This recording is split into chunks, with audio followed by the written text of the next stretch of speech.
नमस्कार बंधुगण, आज आम देखा जाऊँ आपण किपरि सहजरे धनी हो पारे। बंधुगण, प्रत्येक व्यक्ति जीवन में धनी होगाकू चाहती, किंतु आपण यह जानती जे समस्ते धनी हो पारती नहीं। केवल अल्प लोक धनी हुंती एवं जो माने धनी हुंती सेमाने केवल साधारण लोकंक मध्य अछंती। सेमाने किछि पद्धति ग्रहण करी धनी हुंती, कारण धनी हेबा मुख्यतः दक्षता उपरे निर्भर करे। जणे व्यक्ति केते टंका रोजगार करिबारे सक्षम एवं से निजे कार्य किंबा व्यवसाय को किपरि परिचालना करे एवं जो व्यक्तिर पक्का इरादा अछि से जीवन में धनी होइथान। तेणु बंधुगण, जदि आपण मध्य निज जीवन में धनी हेबाकू चाहती तेणु वर्तमान चिंता करंतु नाही, केवल शेष पर्यंत एही वीडियो को देखंतु एवं आम द्वारा उल्लेख करा जाइथिबा पद्धति गुड़िक व्यवहार करंतु, कारण आज आमे आपणको एपरि किछि पद्धति कहिबाकू जाउछु। एगुड़िक चेष्टा करी आपण सहजरे धनी हो पारे। नंबर 1, अधिकरू अधिक टंका रोजगार करंतु। बंधुगण, यह हेउछि सबुठु गुरुत्वपूर्ण विषय। तुमको यथा संभव चेष्टा करिबाकू एवं रोजगार करिबाकू पड़िबो, किंतु एहा सहित आपणको मध्य एहाको ध्यान रे रखिबाकू पड़िबो जे आपणको अधिक काम करी किंबा सकाळरू संध्या पर्यंत काम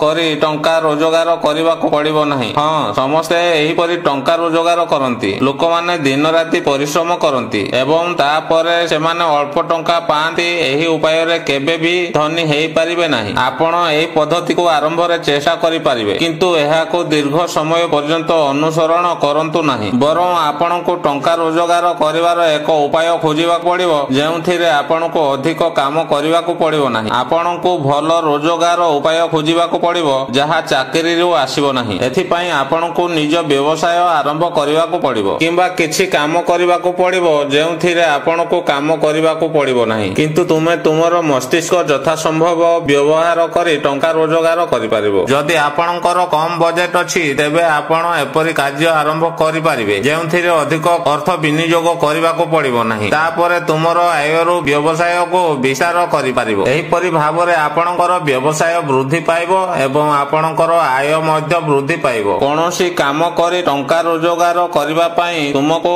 जेतिकी परिश्रम करिबाकू पड़िबो नाही। तेणु बंधु माने छोट काम करिबा व्यतीत आज ठारू निज व्यवसाय आरंभ करिबा विषय रे चिंता करंतु एवं एथि पई एक योजना प्रस्तुत करंतु जहा द्वारा आपण शीघ्र निजर बिजनेस आरंभ करि परिबे। 2 हेउछि टंका संचय करिबा। प्रत्येक व्यक्ति टंका रोजगार करंती, किंतु केवल टंका संचय करुथिबा व्यक्ति धनी होई पारन, कारण धनी हेबा पई टंका संचय करिबा अत्यंत गुरुत्वपूर्ण। जेतेबेले तुमे टंका संचय करिवो तुमे सेही टंका रु कोनोसी स्थान रे निवेश करि परिबो। तेणु टंका संचय करिबा अत्यंत गुरुत्वपूर्ण। एथि पई आपणको आपणकर खर्च उपरे नजर रखिबाकू पड़िबो एवं आपणको अनावश्यक खर्च बंद करिबा पड़िबो। जदि आपण चाहंती तेबे आपण निज पई मासिक बजेट मध्य करि परिबे। तयारी करिबा द्वारा आपण केते टंका रोजगार करूछंती ताहा जानिबारे सहाय्य करिवो एवं तुमरो खर्च केते तुमरो खर्च को सही अनुसार नियंत्रण करि परिबो एवं आपण मध्य आपणकर आय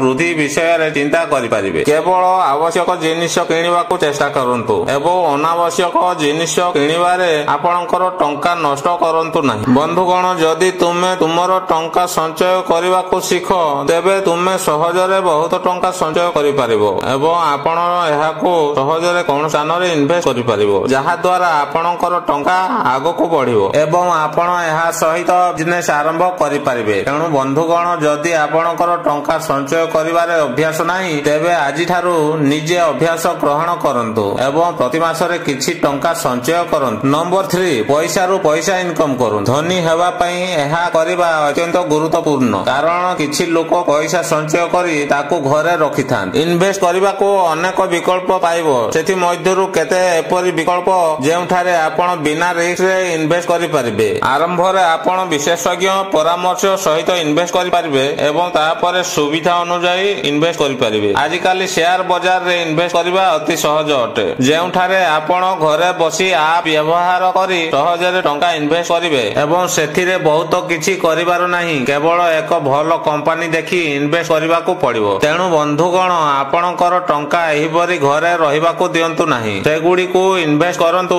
एवं आपणक टंका ठारू अधिक टंका रोजगार करंतु। केवल सेतेबेले आपण धनी हेबाकू समर्थ हेबे। नंबर 4, धनी हेबा पई नुआ नुआ जिनिस शिखंतु ଏହା ମଧ୍ୟ ଅତ୍ୟନ୍ତ ଗୁରୁତ୍ୱପୂର୍ଣ୍ଣ ଯେ ଆପଣ ସମୟ ସମୟରେ କିଛି ନୂଆ ଶିଖିବା ଜାରି ରଖନ୍ତୁ, କାରଣ ଆପଣ ନିଜେ ନିଜକୁ ଧନୀ କରିପାରିବେ ଏବଂ ଏଥିପାଇଁ ଆପଣଙ୍କୁ ଶିଖିବା ଏବଂ କଠିନ ପରିଶ୍ରମ କରିବାକୁ ପଡ଼ିବ, କାରଣ ଜୀବନରେ ପ୍ରତ୍ୟେକ ପର୍ଯ୍ୟାୟରେ ଆପଣଙ୍କୁ କିଛି ପ୍ରତିଯୋଗିତାର ସାମ୍ନା କରିବାକୁ ପଡ଼ିବ। ଏହା ବ୍ୟତୀତ ଯଦି ଆପଣ ନୂତନ ପଦ୍ଧତି ଶିଖିବେ ନାହିଁ, ପୁରୁଣା ପଦ୍ଧତିକୁ ବ୍ୟବହାର କରି କାର୍ଯ୍ୟ ଜାରି ରଖିବେ, ତାପରେ ମଧ୍ୟ ତୁମକୁ ଆଗ ବଢିବାକୁ ସମର୍ଥ ହେବେ ନାହିଁ। ତେଣୁ ଜୀବନରେ ପ୍ରତ୍ୟେକ ପଦକ୍ଷେପରେ ଶିକ୍ଷା ଜାରି ରଖିବାରେ ଆବଶ୍ୟକତା ଅଛି। ତେଣୁ ବନ୍ଧୁଗଣ, ଶିଖିବା ଠାରୁ କେବେ ବି ଲଜ୍ଜିତ ହୁଅନ୍ତୁ ନାହିଁ ଏବଂ କିଛି ନୂଆ ଶିଖିବା ପାଇଁ ପ୍ରତିଦିନ ଅତି କମରେ ଅଧା ଘଣ୍ଟା ବିତେଇବାକୁ ଚେଷ୍ଟା କରନ୍ତୁ। ବନ୍ଧୁଗଣ, ଯଦି ଆପଣ ଚାହାନ୍ତି, ଆପଣ ମଧ୍ୟ କିଛି ବିଭିନ୍ନ ପ୍ରକାର ବହି ପଢିପାରିବେ। ବିଜନେସ୍ ଏବଂ ଟଙ୍କା ରୋଜଗାର ସମ୍ବନ୍ଧୀୟ